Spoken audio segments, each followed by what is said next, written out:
Welcome into the DGD podcast. As always, Robert Reynolds, Kobe, Pierce, Keon. As WA1W in the chat says, second biggest rivalry. Let's go. It's Auburn hate week. Fuck those War Eagles, Tigers, whatever the fuck they are. Fuck them, what they stand for. I hope you tune in tonight. Welcome in, everybody. Guys, how y'all doing? Pretty good. Doing great. I should have said not suitable for work. Excuse me. Psych, that's the wrong number. Nah, but for real though, it's always fuck Auburn. Always and forever. Kobe, you've got some skin in the game. So what does Auburn week mean for you, sir? I just think it's one of those games, like you're saying, that you just never know what can happen, and it's something you can't write off until you play. I mean, we all have been Georgia fans. Everybody watching this podcast, I assume, is, unless you're kind of on the bandwagon a little bit, you've been through some rough times against the Auburn Tigers. There's been some prayers answered in Jordan Hare over the years that have had us on the wrong side of things. And 2017, they swag surfed on you as the number one team in the country, and it just all kind of comes around back and forth. It's going to be a tough environment. They remember what we did to them in 2016. Don't forget that blackout, guys. Yeah. Don't forget that blackout. For sure. So speaking of, I'm wearing white, y'all wearing black. So, we came for a blackout. I guess I was wrong. I came for a funeral. Yeah, that's what it's here. I didn't get the memo. Sorry, guys. I see you wore Auburn colors for Auburn week, right? I said it was salmon. Right. About to be some fighting motherfuckers here this evening. Goodness. 1892 beat Auburn. Go Dogs. Janelle in the chat saying that. Yeah, that's a good feeling. Guys, before we get on to Auburn, man, listen, we could talk about Auburn all week. Dogs win again. 49-21. Thoughts on that game Saturday, guys? I'll let Kobe go first. I mean, I think some people, I've heard some people that kind of been like, oh, the defense isn't what the defense used to be, and get used to playing a couple closer games and stuff like that. I look at it this way. My man Mekhi Muse is trying to make a play. He's trying to return a punt. Kirby's got full faith in him, got him green lit out there. He coughs one up. Defense just gets themselves off the field. No good things happen when a punt returner goes up there and coughs it up. I mean, there's almost no defense that if you give them the ball at their 35 that is just going to stop them. Now, obviously, would have loved for it to have been a field goal, but it was their first touchdown. It was the best plays they had in the book. So, not really worried about that 7. Probably the only touchdown that bothers me is in 2-minute drill right before the half. They kind of chopped their way down the field pretty easily, scored a quick 7 right there before halftime. That's probably the touchdown that Kirby. I mean, I'm sure Kirby wants them all back, but if he had to pick one, the one right before halftime is probably the one where they talk about that middle 8 minutes. 4 minutes before halftime, 4 minutes after halftime is really when you can tell who's going to win or lose the game. And so you just can't give up free 7s with less than 30 seconds left to go in a half. So Yeah, I mean, I'll go ahead and go on mine. Listen, the slow starts, cut that shit. It felt like Todd Monken at one point, like just starting off extremely fast, deep over to start the game. Bobo called a hell of a game. I think Bobo called a real good game. But it also offensively, there are some things to work out, right? I mean, I think everybody wants to harp on these deep passes, the 2 that got incomplete, right? But they don't want to look at the fact that Carson Beck threw for 338 or something like that. I think it was 3 touchdowns and no picks, right? That's protecting the ball. And ran That's one in, if I'm yeah, I think so. Yeah, distributed the ball, and right, he was dealing the ball, protecting the ball. That's what you know how that is. That's what Kirby wants, and if you do that effectively, you're going to keep getting trusted with Kirby Smart. That's just what's going to happen. I mean, for what it's worth, UAB did call a good game. I think there was a good game plan, but Georgia cost himself points as well. There's no getting around it, like you said. I mean, 3 turnovers, one being that Gunnar Stockton pick, so I'm not necessarily too concerned about it. However, the return did get him in good field position.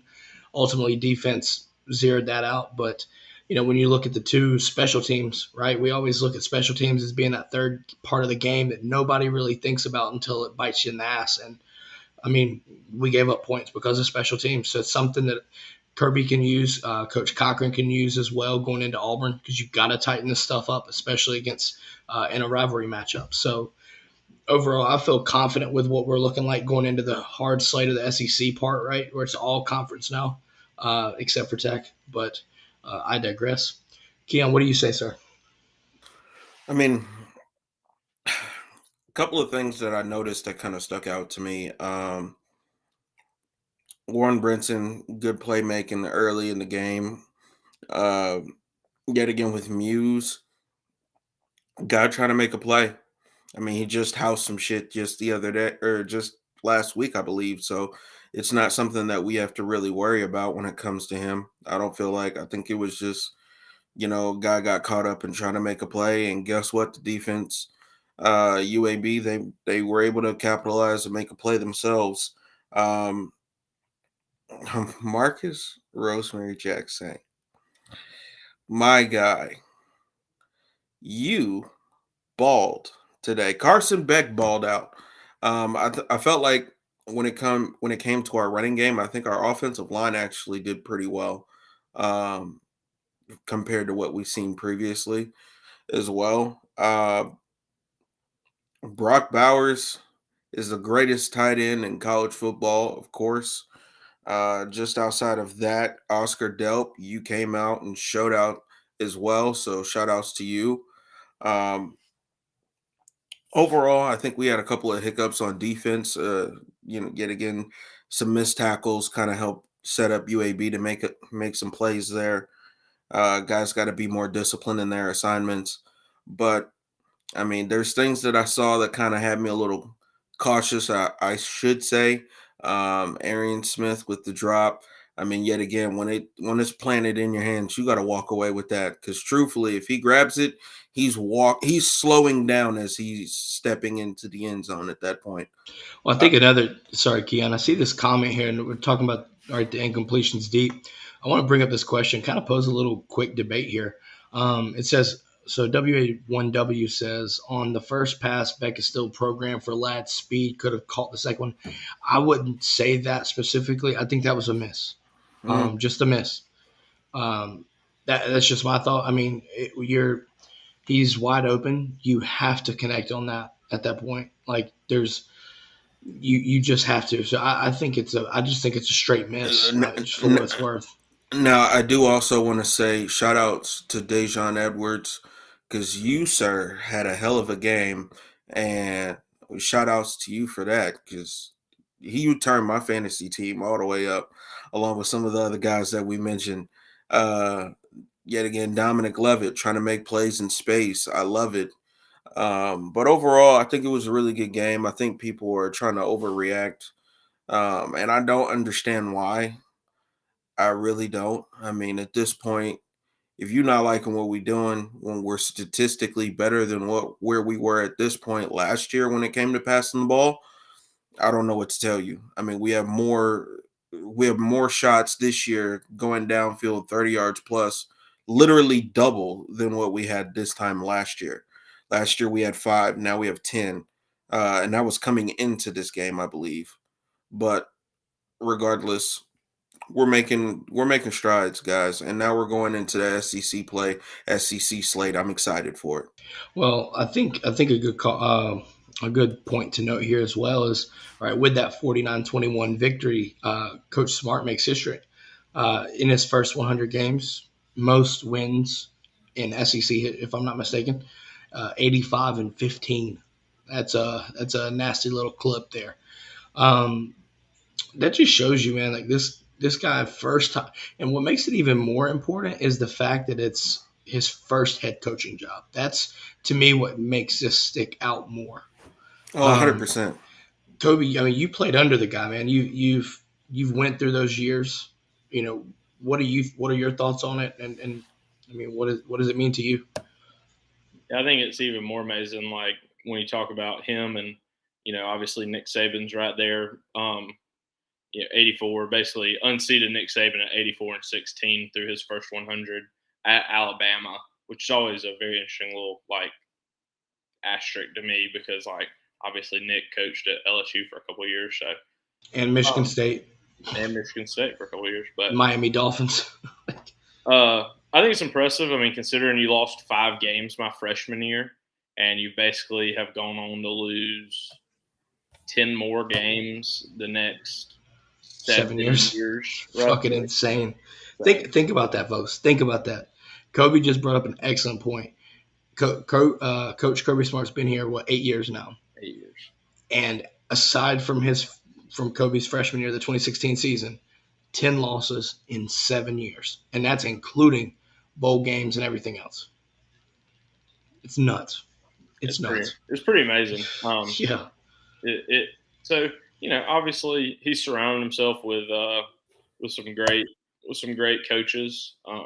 He really, like we've talked about, he really made that transition in 2019 where he has Dan Lanning. He goes and gets him a bona fide offensive coordinator, and 2020 is the year that I feel like everything kind of clicked together for him and what the identity of this team was going to be going forward. I mean, he finally realized that Jim Chaney's offense in 16, 17, and 18 just wasn't going to get it done, and then gives Coley a chance in 19, and really, really just has a rough year. I mean, we're one of the best statistical defense. I think if I remember right, like number 1 statistical defense in the whole country that year, and just can't score. We can't score.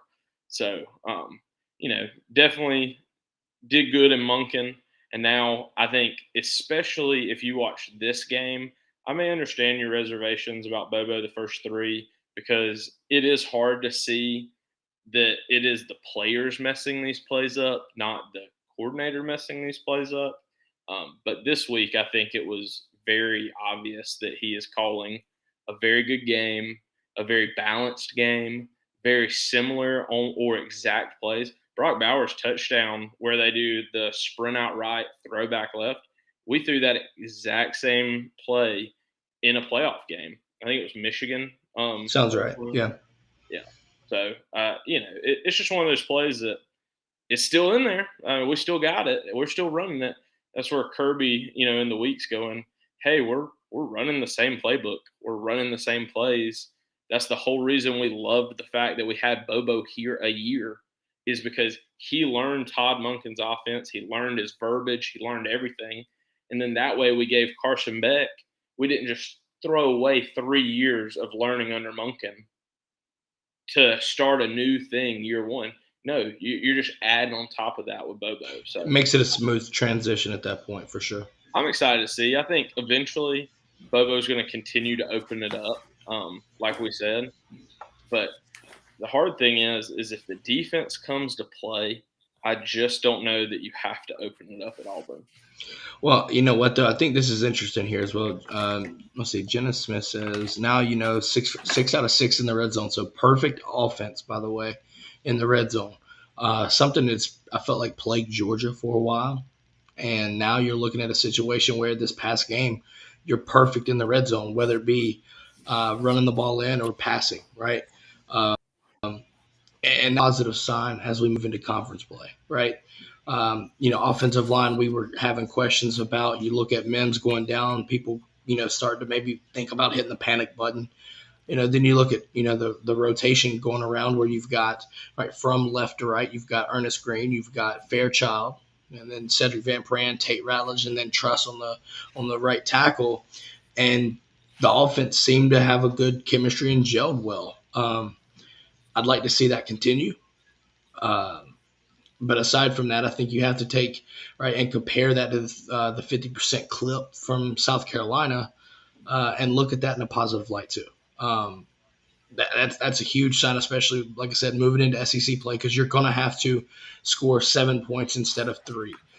It's always good practice, especially for the games that matter. The SEC championship game, your playoff matchups, right? You have to be able to score touchdowns and not settle for field goals. Speaking of, did we kick a field goal? I don't even remember. No field goals, like extra points. That's it. We went for it. That's it. Yeah. We went for it. They're kicking the field goal. Shout outs to special teams. Shout outs to the special teams unit. Well, hold on though. Yes and no.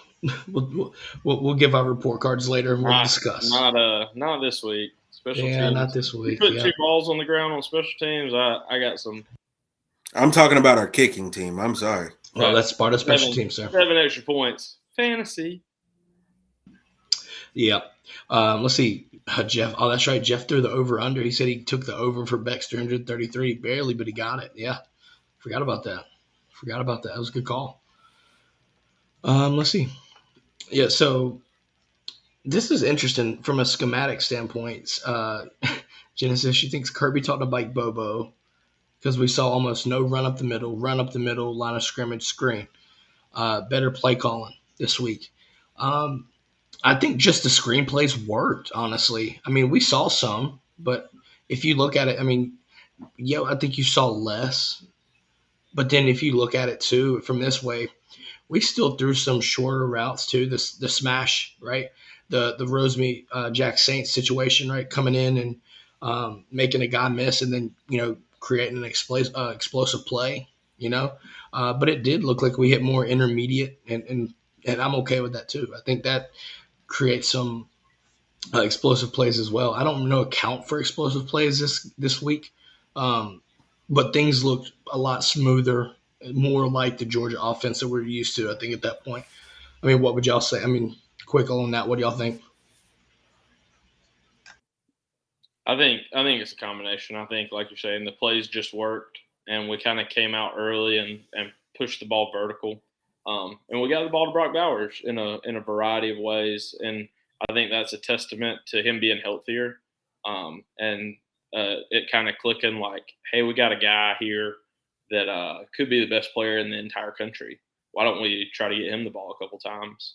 Yeah, I'm with you there. And I think you can still use him even, and we haven't done it a lot yet, but to me, you can use him as eye candy to throw to someone else because sooner or later, the more balls he's catching, the more passes that he's taking for, 20, 30, 40 yards, they're going to start covering him. They're going to make somebody else beat you. They're going to look at you and say, throw the ball to Ra-Ra, throw the ball to Dom, throw the ball to, Marcus Rosemead. We're not going to let you throw to Brock. So I think the better he is, the more open our receivers are going to be later in games and later in the year. especially when you look at getting Lad McConkey back into the fold. I mean, listen, I want to see some more CJ Smith. I know it was with Brock, but his catch and run, I thoroughly enjoyed that because he kind of displayed some physicality and speed combo. I want to see more of him as well. I know once Lad comes in, I think it starts to get a little bit more difficult. But I do think that CJ is going to have a great year, and next year I'm looking forward to him being here and doing good things. I think that'll happen. Um, let's go ahead and switch over. Do y'all want to do excuse me? Do y'all want to do game balls first, or do y'all want to do report cards? Let's do the report cards first. Let's do the report cards, guys. It's time to get graded. Let's go. Start with the quarterbacks. All right, we're starting with the quarterbacks. Kobe, what's your quarterback spot? You get an A, Carson Beck. You throw for 3 touchdowns, rush for 1. You go 22 of 32 for 339. You get an A all day. Only thing that made it A plus is if obviously you connect on the pair of deep balls. One's not your fault. One hits somebody right in the hands. The other one you may have sent a little down there a little hot. But I think for us to ask you to stretch the ball a little bit more vertical this week, not to put the ball in harm's way, you've done a great job. Was he not thrown an interception yet? He threw one. He threw one. Threw one. He threw one in that double coverage. Yeah. So that was for Ball me, State, wasn't it? Yeah. For me, I would give him an A plus. Congratulations on putting the ball where we need you to. Yet again, that deep ball didn't connect. Not your problem. Hit him in the hands. Sorry, you got to make a play. I mean, a good quarterback is going to put you in a position to make a play. You either rise to the occasion or you don't. That's just what it is. Especially when he catches you in stride. Like that's, yeah. Arian Smith, you got to walk away with that. Well, I'll do this. I'm going to go with the A, and y'all are talking Carson Beck, and rightfully so. But let's not forget that 2 other quarterbacks played. And Brock Vandagriff led a touchdown drive. Gunner made some plays, but he also gave up a pick, right? Yep. So I'm going A overall. Again, I think if he hits that pass to Meeks, there's an A plus potential there, even with the pick, right? But I'm going A just solely because first off, you did like Kobe said, you protected the ball, no picks, 3 touchdowns in the air. You have to be okay with that, right? I think you have to be like you. If you're not happy about that, what are you watching? Like it don't make sense to me. And even then, Brock goes in and leads a touchdown drive as well, right? Like yeah. So you have to show that to me that shows some promise, right? Like he gets in now again. It feels like last year where Stetson runs the score up and then Beck gets in, but he runs the operates the offense, right? I'm okay with that. I really am. I think you need to do that. So let Brock, let Gunner when they get in operate the offense. Don't just hand the ball off, right? Got to operate that offense. So I give him an A. Running backs, guys. Kobe, what say you, sir? Yeah, I think I'm gonna give them an A2 this week. I mean, really, Dejon Edwards, carried the ball well, made some, didn't have a crazy statistical game. We didn't ask him to. He only carried the ball 12 times but also had 66 yards. So 5.5 per run and a touchdown, 2 touchdowns. Sorry, 2 touchdowns. So I guess at that point, nothing else you can ask. Savon Clark gets in a walk on. I was kind of surprised. Only ran Dylan Bell 3 times the whole game. So really thought that it would be a little bit more 1A, 1B with Dejon and Dylan, but just really wasn't that way. And then, Brock Vandagriff has a good run.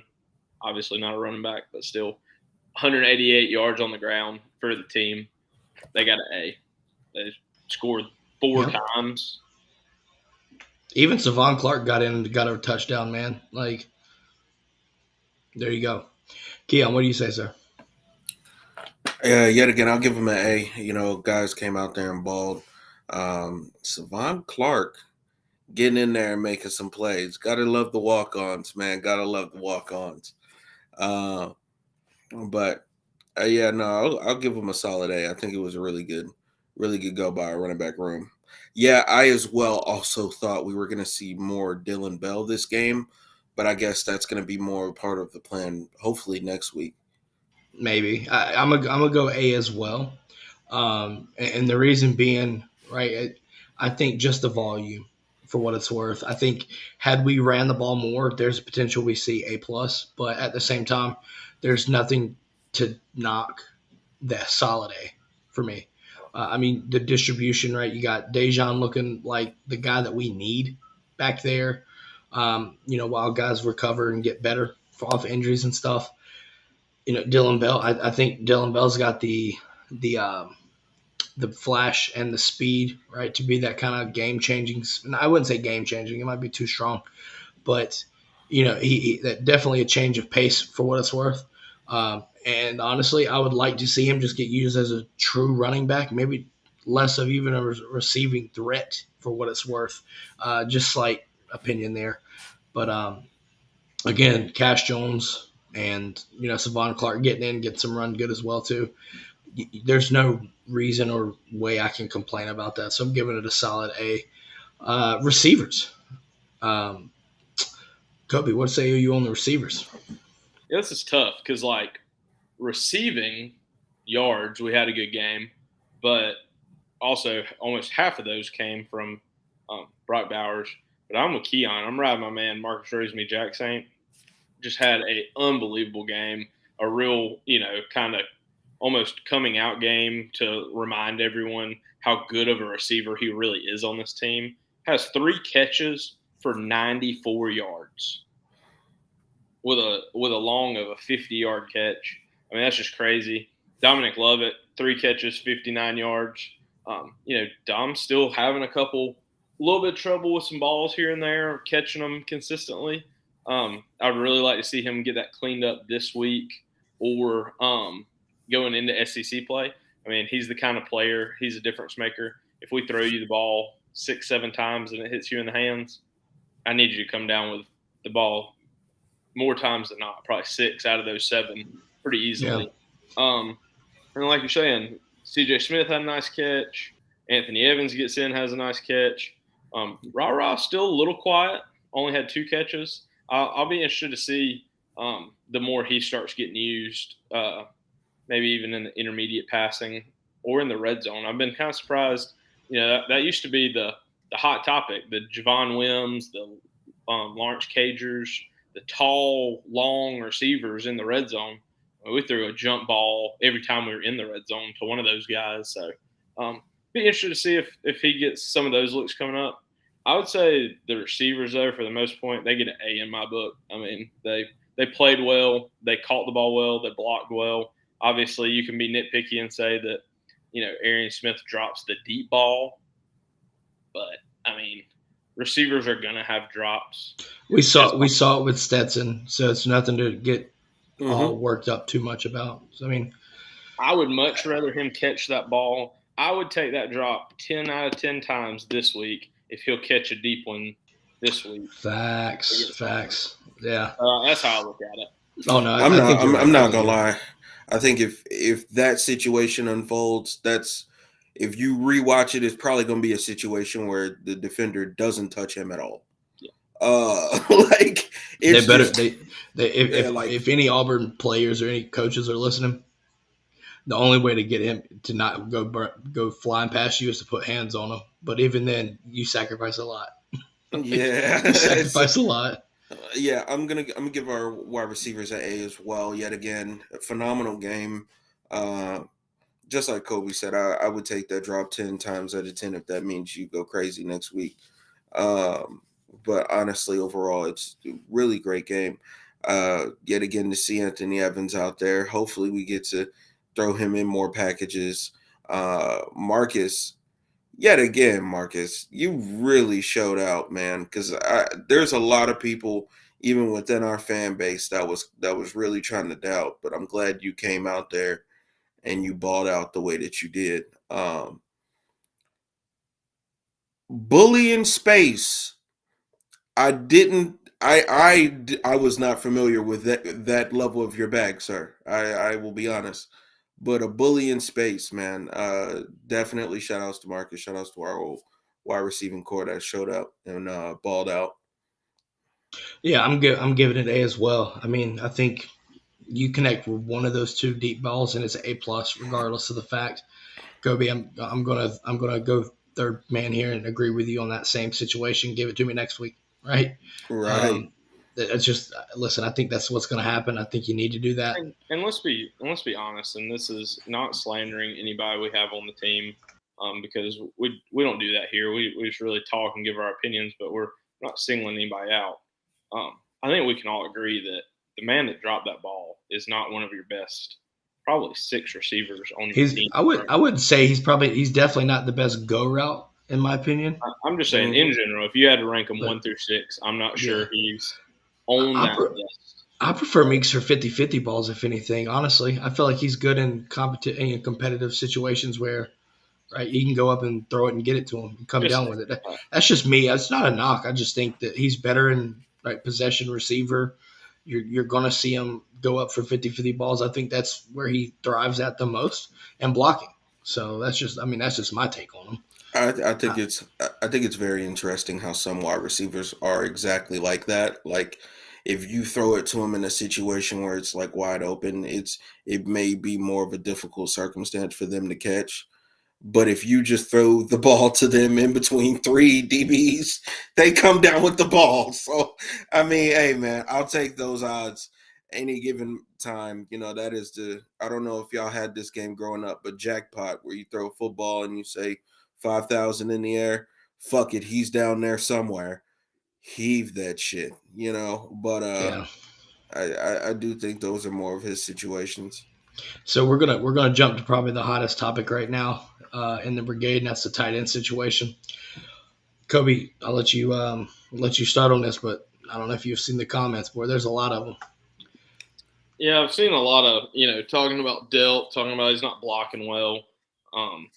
I think a lot of that stems from us being just so spoiled of how well Darnell Washington blocked, and then also Brock for that matter. I mean, Brock Bowers blocked. Brock has stepped up when you need inline Right. blocking for sure. Yeah, would you? So yeah, Delp struggled in that, but I mean, he's made some good plays in the receiving game. Am I saying that he can't work on things? He can't get better. But I also don't think we really need to be running as much 2 tight end sets as we are. I mean, I think we're still hard to get out of our head that maybe we should run some 1 tight end sets. I think that will continue to come down the season. Getting Lawson Lucky healthy. I think it'd be big. And Pierce Sperlin. I think didn't Pierce dress out too? No, they're I both. thought I saw him in a red jersey. It may have been just the street clothes I of the mean, it jersey may or have been something. just a jersey, but he's out. That's what it was. Okay. So Yeah. I guess my thing is if you're the tight ends coach, you got to have Delp out there, whether he's having a good game or he's not. I guess that's the hard thing right now is if he's struggling, you got no other choice. He's got to be out there. If you call 2 tight ends, that's all we got. I mean, what's your solution for that? I guess at some point. I mean, if he's having a bad game, having a bad couple of games, he can't sit back and go, well, we're going to throw Lawson in and let him block right here, and we're going to throw you out there and let you catch him in it. So yeah, I see Chase bringing up a point saying Delp doesn't even try to block, and honestly though, the way I look at it is this: I think it's not him not trying to block to some degree. I think it's just he's a pure receiver, like receiving tight end that has to put a lot of work in. And build to be that kind of blocking tight end. So he's definitely raw in the blocking game. So coming out of high school, he was a pure receiver, and I think better receiver than Brock to some degree, right? In regards to just pure receiving talent. So I'm not going to knock him on the blocking as long as you give me effort, and I've seen effort out of Delp, especially and I'm sure we've seen a lot of hurdles and stuff to kind of Delp plays right there, but obviously I think when it comes down to it, you have to be willing to block too, and I think we see that at receiver and we see that in the tight end position too. So I think it's just him going through the learning stages, man. He's playing at a new weight, right? I think he's now 240, 245, I think, Kobe. So like adjusting to that, because when you gain 25, 30 pounds, playing at a different game speed is you got to adjust to it. So for what it's worth, I think he'll get better there. I do, as he goes along. I'm not too worried about him blocking. I think that'll come. That's just my thoughts. Yo, uh, overall, it's an A+ for me from our tight end room. Kobe, you said A or A plus? It's an A+. They had Yeah, 150 yards between yeah, the two yeah. of them. It's A+ for me. I'm looking at the stats right now. You're talking about 3 receptions, 28 yards, 9.3 yards of carry. So you're telling me if I give you this ball on first down, it's probably going to be another first down? Fuck it, I'll take it. I mean, it's a TCU game all over again, just for that specific stat right there. Also, Brock Bowers, appreciate you more than you know. 60 points. I needed it. My man I came ready. He got the whole fucking Georgia team on his fantasy team. Good, smart oh man. oh Smart man. Smart you man. you you think it's a fucking game? Hold on, I'm gonna show you. You This thought is this not was a a game. game? No, seriously, like this is not a joke. I can actually pull it up and right here and show y'all. This is not a Uh, drill. They think we bullshit. no, they really do, and that's the craziest part. Because if I go back to my last week's schedule, I played bank. Oh Four, man. four, yeah, 437 to 296. God damn. Yeah, Anyways, I'm going A plus as well. I think Brock and Delp did a good thing. And listen, it only could be better, right? When you get these guys in and you get Lawson Lucky, that's I think more of a true blocker too. Like to see him get in and see how he handles things, right? I think you got to get him some time to get up to speed, especially coming back during SEC play. But it's good to get that tight end room healthier. You know what I mean? That's going to matter when you move forward and open up Brock. I think you have to keep. Listen, we've wondered where this game was, and now we got it from Brock. And it just, I'd mentioned this, the touchdown pass, right, the bomb touchdown pass, if you will, off the screen or off the bubble, right, from the block, the bubble out down the sideline that he caught. If you go back and watch that play, it was eerily similar to G Day with Darius Smith, where he called it past Darius Smith. It felt eerily similar to me, which to me, and I'll talk more about this as well. But listen, that just gives me more appreciation for the coverage skills that Darius showed on that play at G Day. By the way, that's just how I look at it, how I took it. But let's move to the offensive line, guys. I'm going to give mine first. Listen, I'm going to A hell yeah. because you moved people. Now you did give up, I think, a sack or two. I think it was a sack, one sack, yeah. So there is room for improvement. However, significantly better than previous weeks. Just especially with the how we're banged up and everything. I'm giving it an A.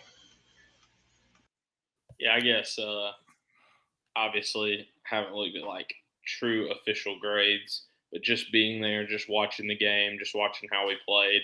I mean, we averaged 5.2 yards a rush, only give up one sack, and when we kind of see that sack, I'm not sure if that's not just a coverage sack where a lot of people are covered downfield, and it's kind of late in his progressions that he takes that sack as he's kind of trying to sprint out of it.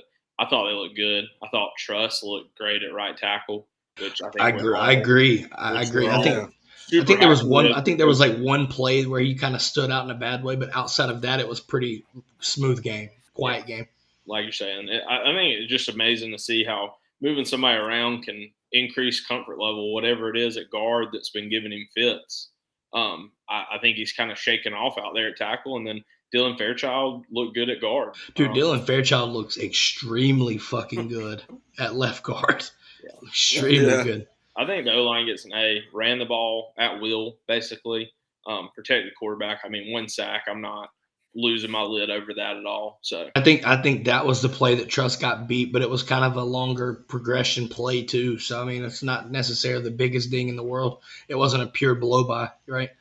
So Yeah, no, I'm giving them an A as well. Shout outs to Coach Stacy because boy, did you get these guys right. in the midst of 7 days. I mean, they really showed up and they really came to play.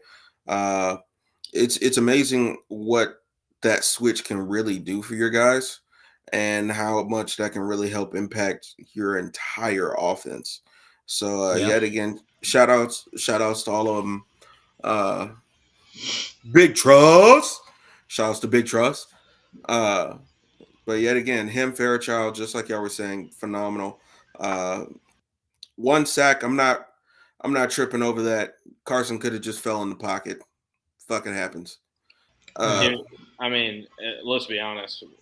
Love my man back there, but he is no mobile man. Yeah, exactly. He is not a mobile man. He's definitely not Stetson. I'm not saying he's not like mobile, but he's definitely not Stetson by any means. So yeah, he is mobile in in case of emergency, break glass. Like, let's go run. yeah. That's about it. He definitely ain't no fucking Jalen Milrow, is he? No, I just felt like running. Like you're saying with Stet. Like, I mean, Stet, you almost had to say, stay put. Like, please don't scramble right now. Well, you always got. I mean, you trusted it, but like, it's fucking crazy shit, man. I ain't gonna lie. No, I mean, so Chase White says he thinks Carson made a business decision on that sack. Listen, I'd rather you take the sack and get up and try again than put the ball into harm's way. I'd just rather be smart. Be smart. Yeah, man. I'll take a sack. I mean, hell, Kobe, you remember when Adonis was on here? Gator hit his ball. He was talking about it, right? When we were talking about defensive line and pressures versus sacks, right? He would much rather, Adonis said he would much rather take a sack because you can get up and you can just go at it again. Pressures, it makes you irrational if you're not careful. So I'll take one sack. Period. Yeah, I mean, overall, I thought it was a really good job from our offensive line, though. But yeah. Yeah, I think Chase brings up a good point, or just throw it away. But at the same time, right? Like, no. Again, you don't want to even risk sometimes, right? I say sometimes. You don't want to risk cocking that arm back to even throw it out because we've seen it where just all it takes is a touch. And honestly, it was on this throwing side as well. Hold the ball, take the sack, get back up. And we saw what happened. We kept going and went from there. So I'm not mad at all. Well, Chase said it was a business decision. It wasn't like a truly violent sack. It was more like Carson was like, just time to go down. My internal clock has gone off, and it's time to go down. Yeah. Yeah. I mean, you could see you could see the guy coming, to some degree. So just drop. It's a business decision, like you said. Guys, defensive line.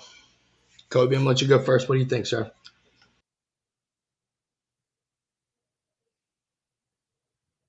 Oh, as we wait. I think D-line played well. I was flipping over statistics. I mean, obviously I think it's tough because they look like they moved the ball well, and they did at times. They moved the ball very well. But you held them to 3.3 yards a rush. They attempted to run the ball 26 times. Really, without TJ Jones, had one rush for 14 yards. If you take that out, none of the rest of their running backs had anything longer than like a 4-yard run average per attempt. So, leave them under 100 yards, kind of make them one-dimensional. And they kind of wanted to be one-dimensional. They were very much, kind of throwing the quick speed. I'm telling you right now, that Thomas kid from UAB. Yeah. Yeah. I think he's a freshman too. Think about this. UAB fans, if you somehow stumble upon this, I'm just letting you know right now, don't be surprised if Kirby comes calling and takes that guy. Because we saw what happened to the last two guys that did what he had to do against Georgia. I'm just saying. They're on the team now. Yeah. Just be careful. In all seriousness, that guy could play at a high level D1, I think, and be fine. I mean, I might be over exaggerating. I don't know. I just feel like he could. That's just me. Because a kid doesn't mind taking a hit, nothing like that. So stuff like that. And Chase has offered him now. Yeah. Hella talented. Welcome to Keon. What do you think about D-line play, sir? I'm giving him an A. Yet again, damn near everybody got at least a tackle. They were making their presence known. They were getting pressure up front. Me personally, I'm giving them I'm giving him an A plus I'm, or I'm an gonna A. be the I'm gonna be the devil's advocate and go B plus because I'm looking overall. Right, starter wise, I felt really good. One ding was the fact that from an edge perspective, we weren't getting to the quarterback that much. Got one sack in the game. I felt like that was a game that you should have gotten multiple sacks. Now, we also, looking back last Wednesday, we didn't expect Michael to get sick and be out. I think that would have changed some things, and I guarantee that would have been an extra sack. Just leaving that there. But I guess my only thing about the sacks is we got Oregon, I guess, in the sack column this week with Yeah, UAB. I mean, yeah, they average 7.8 yards a pass, which means they're getting the ball out right now. yeah. They're not sitting back there. The only guy You could that look at the average depth per pass as well and see that it's extremely small too. So yeah. So I mean, I'm not gonna over. I guess I'm not gonna over critique that, Kobe. I do think that I would like to see more havoc plays, and I think sacks is obviously one factor, but I'm not gonna. It's not the end all be all for me. I think I just want to see more pressure too, and contain like the kid was from Baylor as well, right? So I mean, we played him in the bowl game when we played Baylor. He was a freshman, but he transferred. So like when I'm looking at it in that way, I want to be able to keep him in the pocket and then get home from the interior. We saw what. Listen, Warren Brinson is a disruptive human being, folks. I think he's starting to click, and if that does, it means success up front. The run game Uh, is never a question. The run defense is I, never a I question at this point. You start to it's look. I mean, you start to look at the reserves and things start to open up, which I think is another reason why I did the B plus because like they were able to move the ball and I'm trying to think overall, right? Starter wise, I would be an A, but or A minus, excuse me. But the again, I have to be overall. So I'm just being a little bit of a devil's advocate there, but I might be a little bit too overcritical, but that's just me. But whatever. Guys, linebacker, linebacker. Kobe, what say you, sir? I think I'm floating around. I've been trying to think between a B and a B minus. Obviously Sorey had a pretty good game. Smile Munden had a pretty good game. Our linebackers had a couple tackles. I mean, Sorey has 6. JDJ has 4. Smile has 4. I mean, 12 tackles between the three of them. Pretty good day. Obviously, there's some missed tackles kind of floating in around there. A couple missed assignments. But it would definitely be nice to see Javon Dumas Johnson clean things up a little bit. Man, it's like CJ Allen comes in and he looks just as sharp as He's ever. got to get in on passing situations. I want to, for what it's worth, I would like to see a combination of Jalen Walker and CJ Allen. I think the coverage for CJ Allen and the pass rush for Jalen Walker, there's your niche right there. I think that's just my takeaway. But I think to the point here, a lot of people on Twitter are shitting on JDJ, and I'm sitting here looking at it. I'm like, the one fact is he called it out himself, right? Accountability. I'm fine with that, right? But let's not sit here and act like prior to a couple weeks into the season, the past two, I would say, kid's been playing lights out. So he might be down. It might be subpar for his standard, what we expect, but he's still playing at a fucking good level, right? Made some plays in the backfield. He's super intelligent, getting players in the right spots. Again, he knows, and I expect him to kind of step up to the plate and fix the things that he needs and go from there. That's just me. I'm going with B because you're talking about overall. We're talking about all of them. Talking about Smile. Talking about JDJ. Again, we did a lot of rotation in this matchup. So you had Raylan Wilson and yeah. In there, so think about it. You got Gabe Harris and you got Damon Wilson, by the way. Like, so that's back to the D line. But I mean, Jalen Walker. Hold on. First off, Jalen Walker has a sack if he's not fucking held, but they don't call it. I'm sorry. I'm not bitching. That's just what the fuck it was. Like, dude had his shoulder pad way up here. Like, we not gonna call that. But I digress on that. Yeah, I would give him a solid B myself.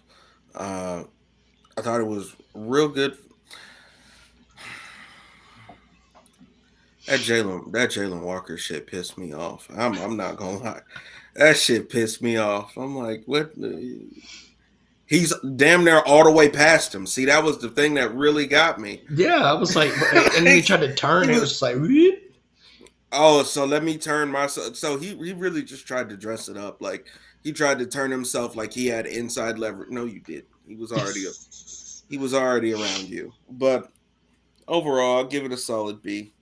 I'm gonna go solid B as well. Let's move to secondary, guys. I want to called go it. first. I Well, want to go first on this. well, let me just I, call. Let me predict. I made the prediction that Tyke Smith would get a pick. Turns out he got a pick. Keon, I'm turning it over to you though. this shit is an A plus. Good job ball hawking this shit for real. Honestly, couple of I'll say an A plus, fringe A. Uh, I saw a lot of things that I did like out there. Saw guys making plays within space. I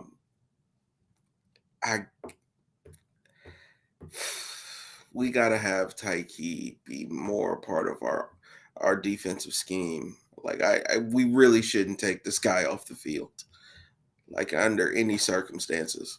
I mean, unless he's tired, of course. But I mean, why not? With him and Malachi out there, man, I think we could really do some crazy things with our defense.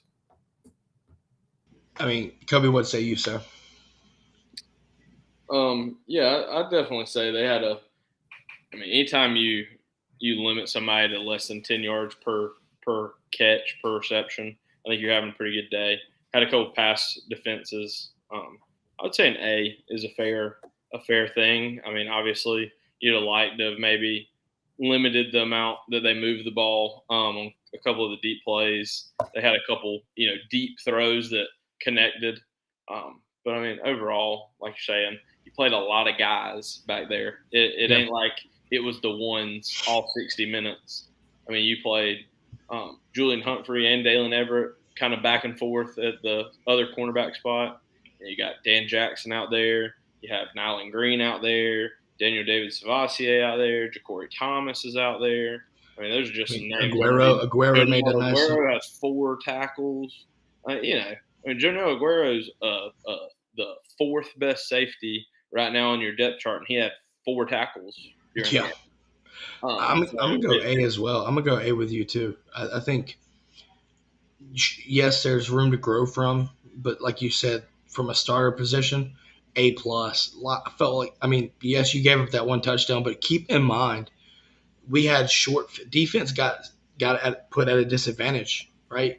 Two turnovers on special teams basically gave up 14 points, if you will. Like, so am I going to hold that against the defense? No, because the special teams put you at a disadvantage. You can't expect to stop everybody every time. And especially if they have 30 yards to go in, like, it's not easy to do, right? It's not the same defense. Again, this ain't the same 2021, 2022 defense, right? Right. So understand that. But I think at the same time, like, for what it's worth, when they were in a situation where they had a normal field position and everything, they did the right thing. I mean, you look at guys making tackles behind the line of scrimmage. Aguero, Dan Jackson filling the lane. I thought he about missed a tackle, but the guy got him. I was like, okay. But I do think there's room for improvement. And what I mean by that, Javon Bullard will come back, and when that happens, it's going to get downright fucking dangerous, and I'm okay with that. Yeah, shit's finna get violent real quick on that defense. Yeah, it's about to get fucking nasty. I'm okay with that. Special teams, guys, it's going to be hard to grade, but we got to be honest with these guys, man. Got to be honest with them. Kobe, I'm going to let you go first since you're the special teamer.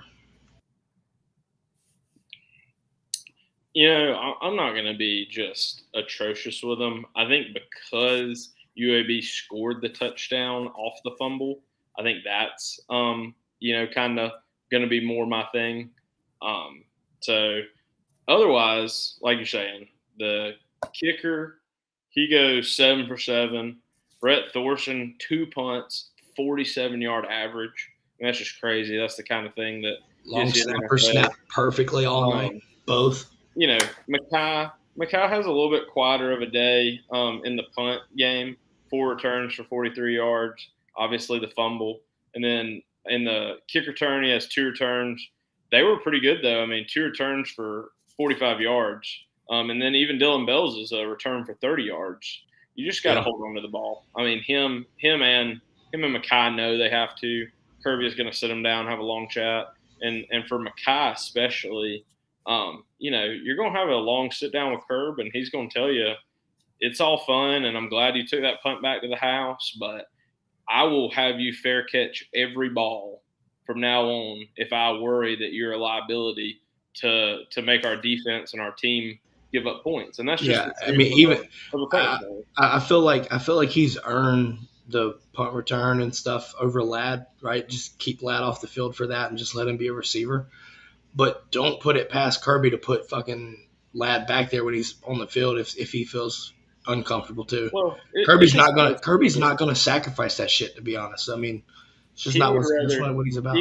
He'll tell you, and it's no different than any. I mean, it's not just punt return; it's any time in the game that he would rather you fair catch that ball and us get it from the 25 than you take it out to the 33 and risk you fumbling. He'll take his chances 8 yards back, and it's no different than he says the same thing around the goal line. Like, is it worth extending the ball to the pylon in case you may or may not fumble? Like, no, it's not, because odds are we have another play. The only thing it is it's either selfish, or if you're doing it, it better be like the last play of the game. We got to have it. You have no other choice. So what was your grade? I would say it's probably a C+ because they score off of fumble, the first fumble. Yeah. Keon, what do you say, sir? I mean, honestly, I say a B, a solid B for me, honestly. I mean, Peter Woodring, you got it corrected. I mean, last week, that was one of the biggest things that I was looking at. Like, we were missing opportunities to put points on the board, and you came back not a week later and were able to come out there and be golden from anywhere you kicked. Shout outs to you. Shout outs to the holder. Shout outs to the snapper. You know what I mean? Yeah, Kobe. You know what I mean? I thought I saw 49 somewhere back there. Might be wrong. What I mean? But no, seriously though, and then yet again with our punts as well. My guy, you're putting the ball where we need you to. And honestly, I can't get mad at that. I mean, yeah, of course we had the fumbles, but I mean, if you're putting guys in position, I'm not tripping too bad. That comes with guys trying to make a play. I understand that Kirby's probably going to sit him down and all that, but I'm just saying from my perspective, I'm not really tripping too much. That shit kind of. Hold on, Chase brings up an excellent point. Shout out to the offense for keeping his ass off the field. Listen, and what he means by that is scoring touchdowns, not field goals. So right. Don't misconstrue what you're seeing. I agree 100%. I think if you're kicking extra points and not settling for field goals, give me that all day because that's a recipe for success. I'm going to go C, though. I'm going to go C, solid C. Those fumbles, it's the first time they've really come up, but it's detrimental. Like, again, this matchup, if we don't get those 2 turnovers in special teams, we're looking at this game as probably, 49-7, maybe? We know. I mean, I don't know, but I'm just hypothetical. I mean, but let's just call it 49-14. To be conservative, 49-14. The narrative of the game changes at that point completely, right? It just does. So that's just my thoughts. I mean, maybe you can be calling it a little harsh, but I think it matters. And you put your defense in a situation, and that's one thing that Kirby just does not love at all. He hates it, and putting his team, because it's you got to do it. You got to do everything. It's that kind of game. So you got to be protecting the ball, and I expect moving forward that we see a lot of protection in the special teams and for all that matter. I guarantee you, Kirby would use he would use this as a motto for everybody at that point. You have to believe that. Again, is it so worrisome that you raise the red flag and shut it down? No.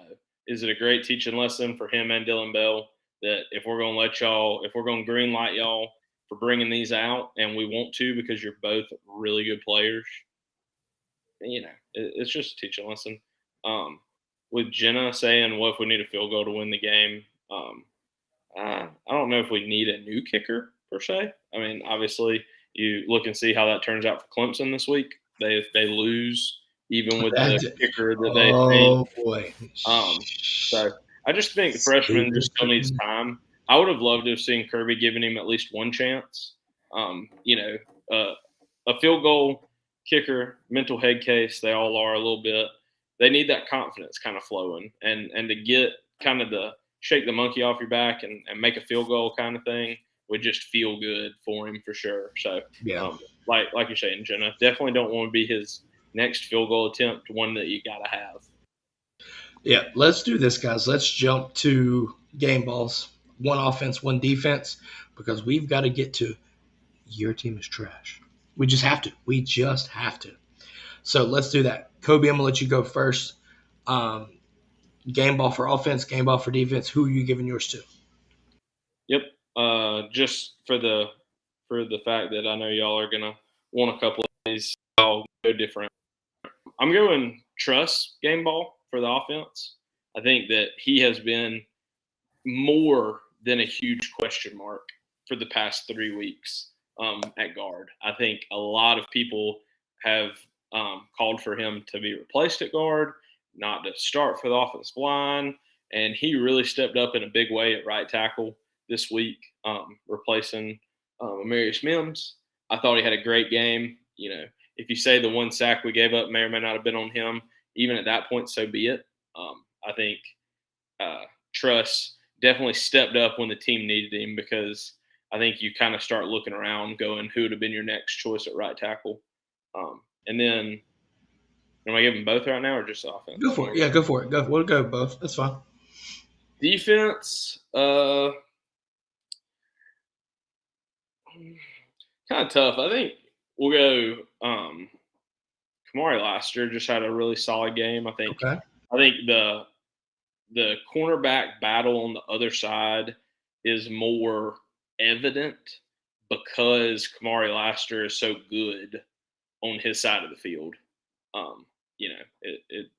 So those are my two. I know one of you is itching to talk about Tyke, and I know the other one of you is itching to talk about Carson Beck. So I'll be friendly and let you both have a chance to.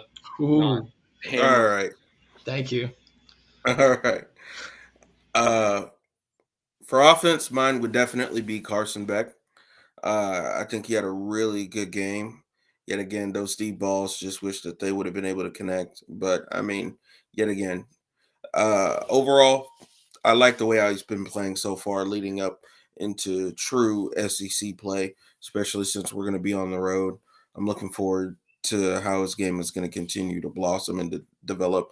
As we notice, when you really pay attention to him, this guy is getting better as the weeks progress. He's getting more and more comfortable. The more comfortable he gets, the more we will see those deep shots, and the crazier we will all go coming back to this podcast, giving you more of our thoughts on the Georgia Bulldogs, and the happier I will be with my fantasy team.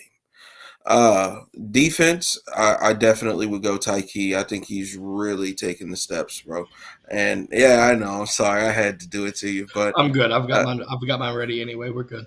But Tyke for sure, man. Honestly, you're Tyke. If you see this, you are really wrecking shit, my boy, and I love it.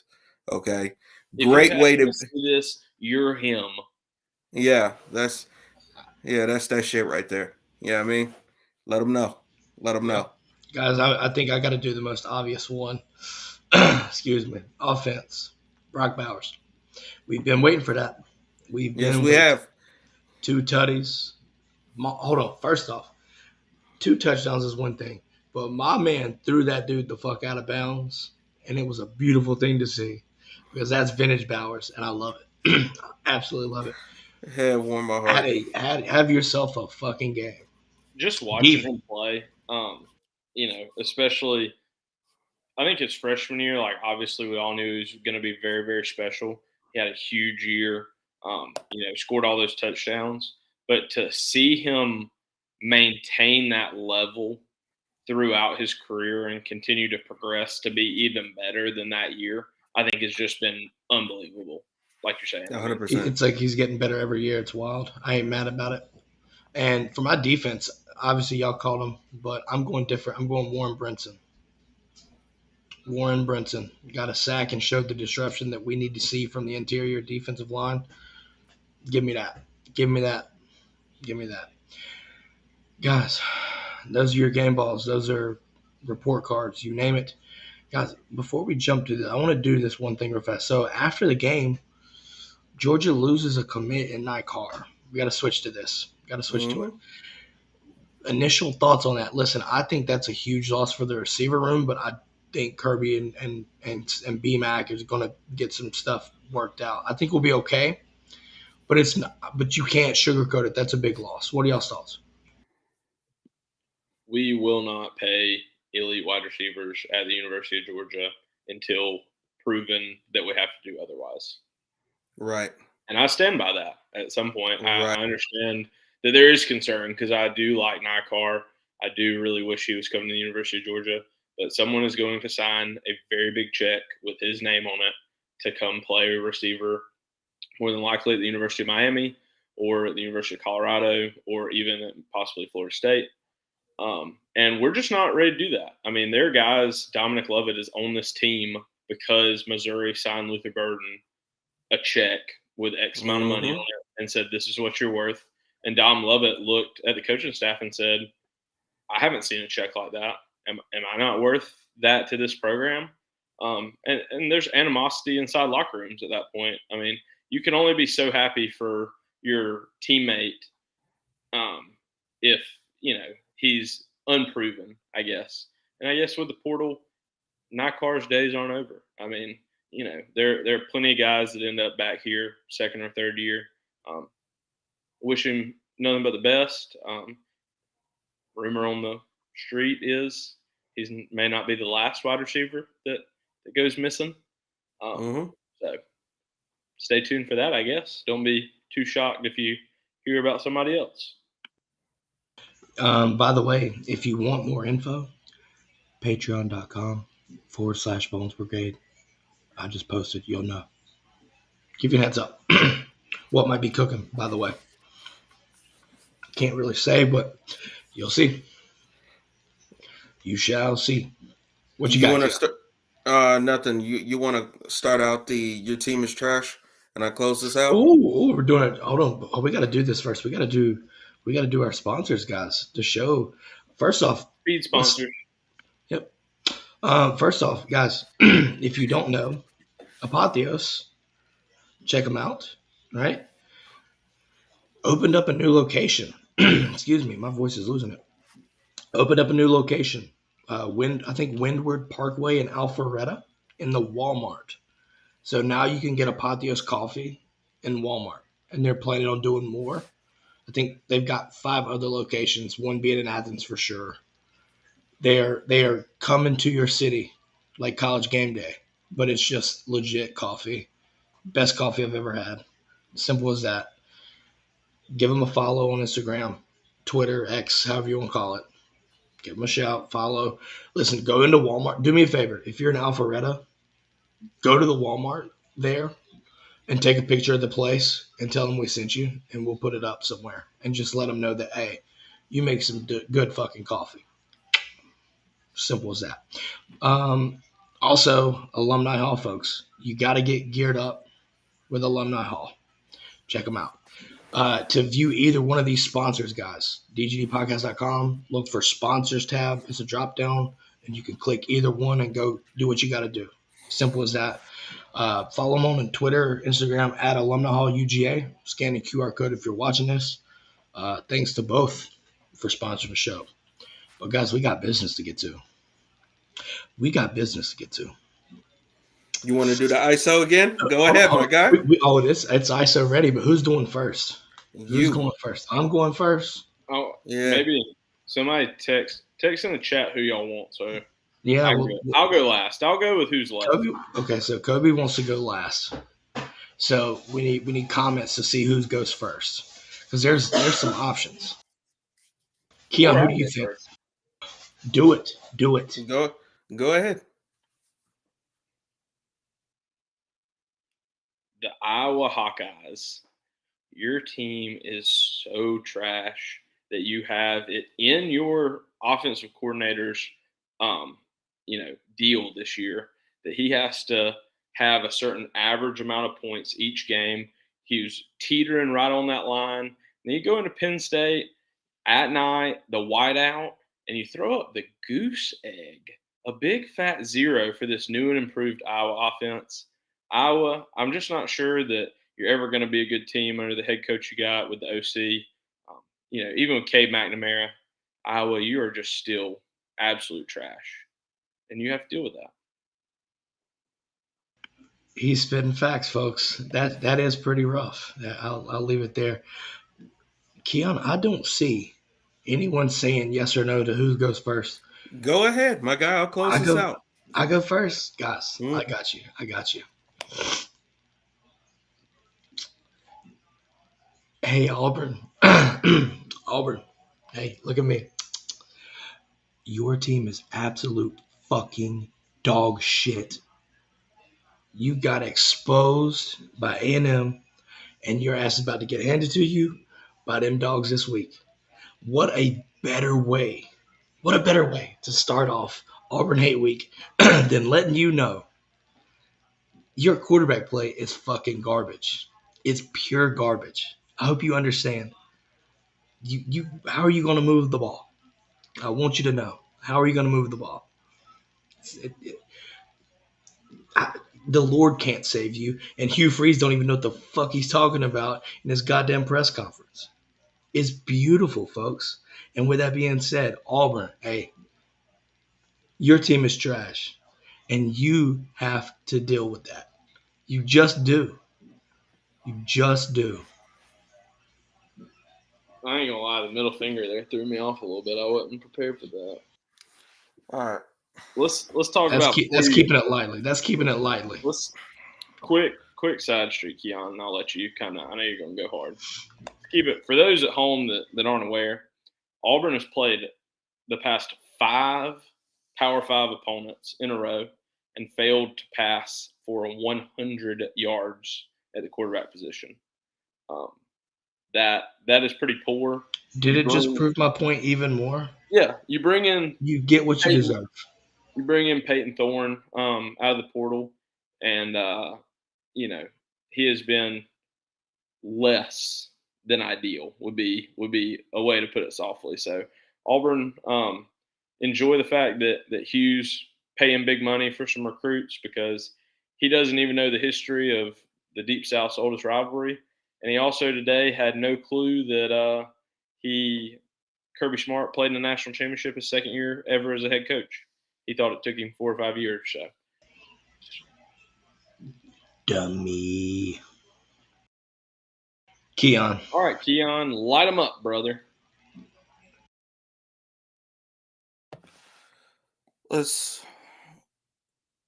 Clemson fans,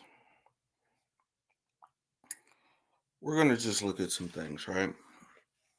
I need you to understand that God's NIL shit, it's not cutting it.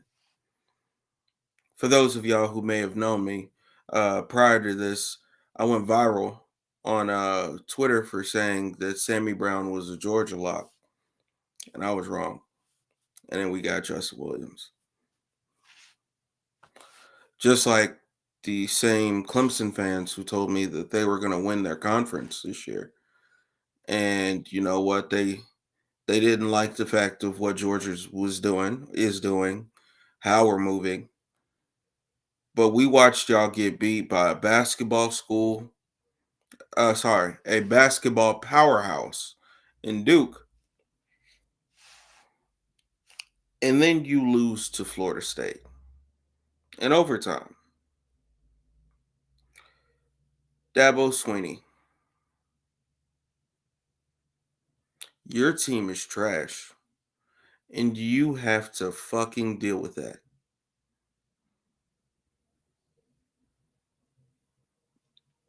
Amen. And I'm not even sure.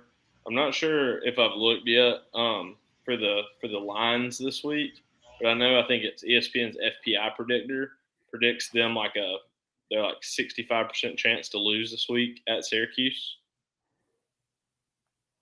Another basketball powerhouse.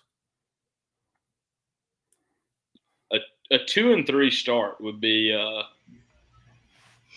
that'd be a rough one to swallow. 2-3 to start the year. Oh, that ain't the only thing they're gonna swallow because you are fucking trash. You swallow the juice, man. It's the dumpster juice because that's what you're made of. Trash. Guys, we got to go round two. There was a lot of teams, folks. Yeah, we gotta go back on that one. Woo.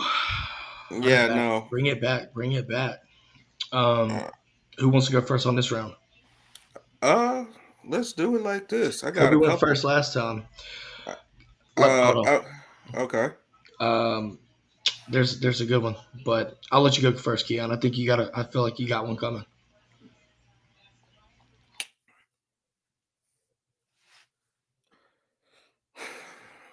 I hate to do this to you, Pitmaster, but Arkansas bacon bits.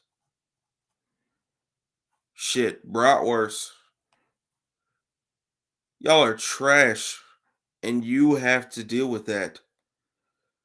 What is this? You're supposed to be an offensive line coach. Why is the offensive line struggling like this? DBs. Malik Neighbors going crazy. He got them boys. He had Arkansas's secondary social distancing from this man in real time. What is going on? Like, what is happening? Arkansas, your team is trash. And please believe that you have to deal with that. Yep, these are facts. Kobe, who goes next? Me or you, sir? I can talk about Ole Miss for a minute, and that way you can kind of round it out with. Don't even let them know. Don't let them know. I got you. You take over Ole Miss. It doesn't have to be a solo for Ole Miss. It's just some simple. Oh, you want to? Okay, we want to keep it that way. Simple. Okay. Ole Miss. You're not favored in this game, but for the past 3 to 4 years, we've all thought that you've had a team, a roster, a quarterback, the talent to compete, play with, and beat Nick Saban. But just somehow, every year, Lane Kiffin either takes it to Twitter or to the media, and he just pokes the bear hard enough to light a fire under him and almost double agent way just lose. I mean, Lane Kiffin, you scored 10 points, brother. How many games you're winning scoring 10 points? You didn't even score. You scored a field goal in the whole second half. You scored a touchdown in the first quarter. You didn't score it all in the second quarter. You kicked a field goal in the third quarter, and then you didn't score in the fourth. I mean, at one point, it's 7-3. It's 7-6 in the halftime. I mean, they're there. Just throw a couple passes. I mean, you got Judkins in the backfield. Run some screens. Get him the ball. I mean, it's just one of those things that last year you lose by like 6 points. The year before that, I'm pretty sure is the blowout game where you told everybody to get their popcorn ready and you end up getting embarrassed.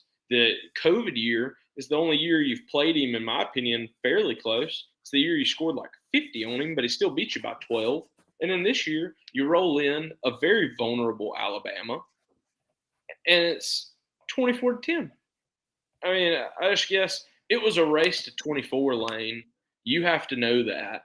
And as an offensive coordinator, offensive-minded coach, you just can't go in there and lay an egg. I'm not sure your team is trash, but, man, your coach sure played like trash this week. He coached his tail off, didn't he? He gave it all he got. Yeah, that Ole Miss game just become less important for me. I saw what I saw. Guys, I'm going to do something unprecedented. I'm going to drop y'all down, and I'm going to explain.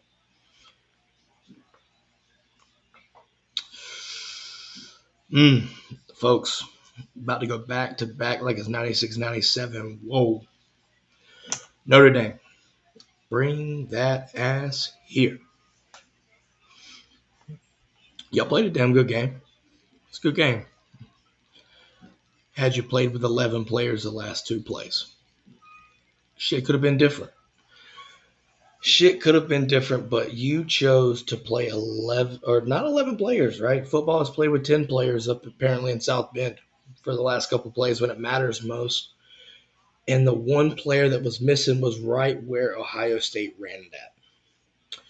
So, way to go on blowing another big-time marquee matchup at home, shall I say. I can't help you. I absolutely cannot help you. Because not only did you lose to Ohio State, hey, you got to go to Durham now. And you're playing Duke. Watch out. Watch out, folks. Just watch out. Reminder, hey, little Catholics, make sure 11 guys on the field at one time, and you might have a shot. But don't play with 10 all the way. So with that being said, your team is absolute trash, and you have to deal with that. That's pure. That's uncalled for. That's absurdity. I'm saving the best for last right now, though. Y'all already know who it's going to. Y'all already know it's going to. We saw this coming from a country mile away. Hey, Colorado, psst, bring that ass here. I'm just saying, Oregon played for wins. Y'all play for clicks. It's true. It's true.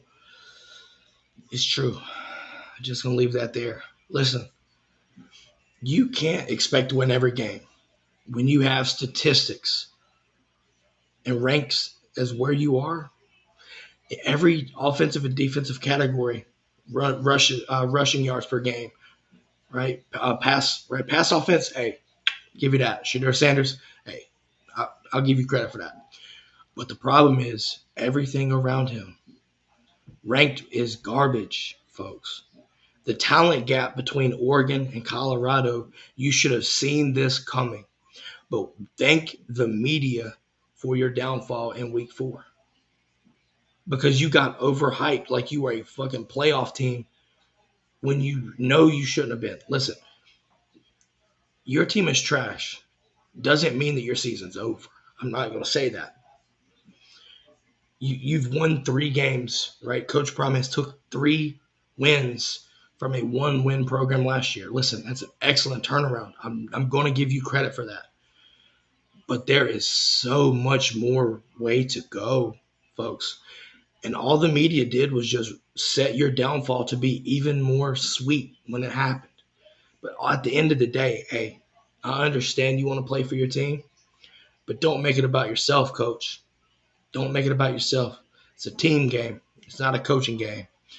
And with that being said, hey, it was sweet while it lasted, wasn't it? But hey, just bringing you back to reality, right? The real world of college football. Hey, by the way, your team is trash. And you have to fucking deal with it.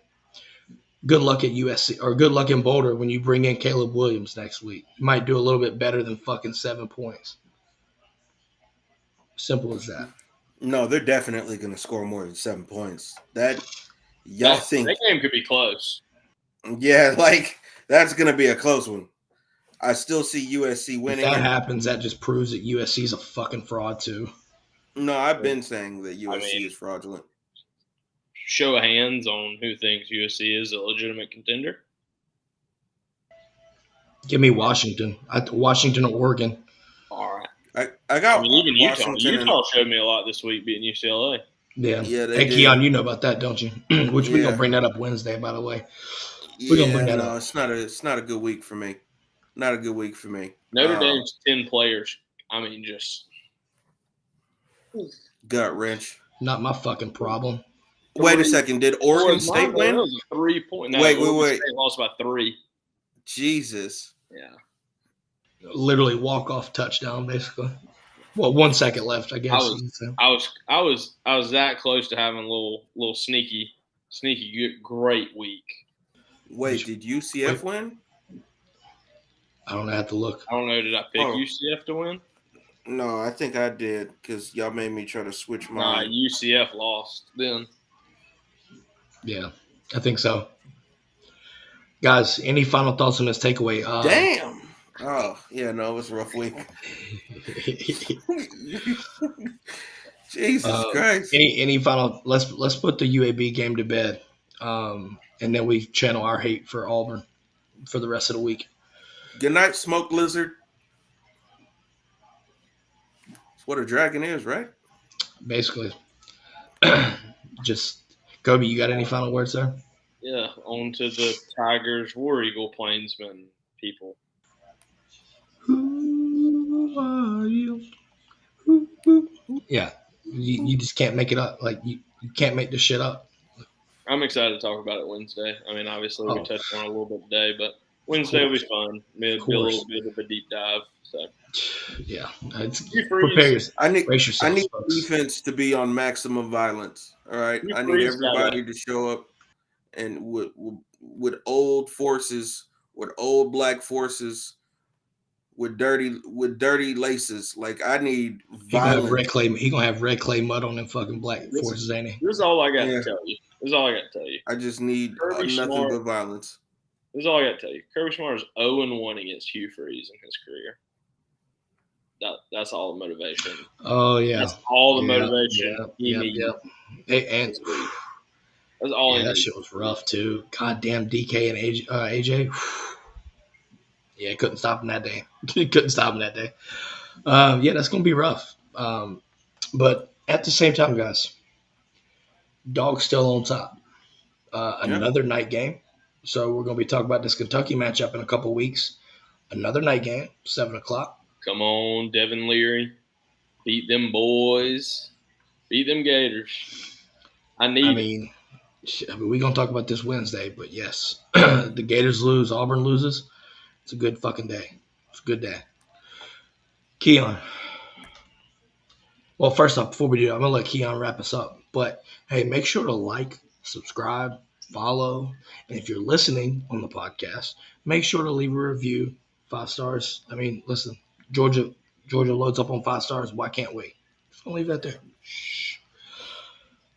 Keon, let us know, man. How we wrapping this thing up? I mean, we're just going to let them know. It's Dogs on top. We the best. If you ain't with y'all, then shit, it's fuck the rest. I don't know how else to say it. Dogs on top. We're on to the War Eagle mascots. So yeah. About to go take a shit in the middle of Auburn. That's what it sounds like. Yep. I'll say something. I gotta get something off my chest. Auburn fans, fuck what you stand for. Go Dogs. We'll see you Wednesday. Let's do it.